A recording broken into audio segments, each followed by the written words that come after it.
Hi, I'm Beatrice Chestnut. Welcome to Chestnut Paes Online's Subtype Series. Today I'll be doing a short introduction to the three subtypes of type 1. So the three subtypes are based on what instinct is most of a priority in each person. So there's a self-preservation one, a social one, and a one-to-one one. The self-preservation one is a one who is the biggest perfectionist. This one is the most self-critical. Self-preservation ones usually criticize themselves more than they criticize other people. They tend to be very forgiving of others, but really hard on themselves. Self-preservation ones are really the only true perfectionist of the Enneagram type 1s. The other twos aren't as big of perfectionists as self-preservation ones are. Now, self-preservation ones, in addition to having repressed anger, also are very anxious and worried. So self-preservation ones put their attention on everything that they need to go right.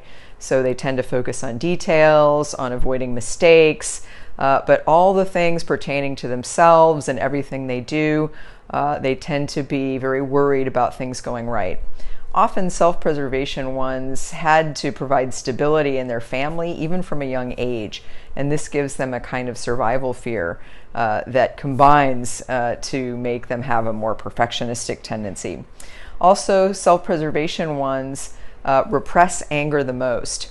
Now, the defense mechanism of type 1s, the main one, is reaction formation.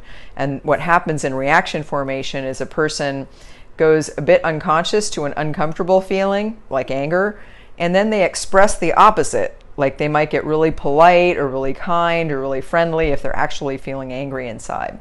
So all three ones can engage in reaction formation, but for self-preservation ones, they repress anger the most. So the heat of anger gets turned into warmth through reaction formation. So self-preservation ones tend to be sunny and warm and friendly, and they are not very aware of their anger. Of course, it leaks out often as resentment or irritation, but self-preservation ones can kind of believe they're not angry even when they are underneath. Also, self-preservation ones need to display a bigger need to control everything. They see themselves as very imperfect and in needing of perfection.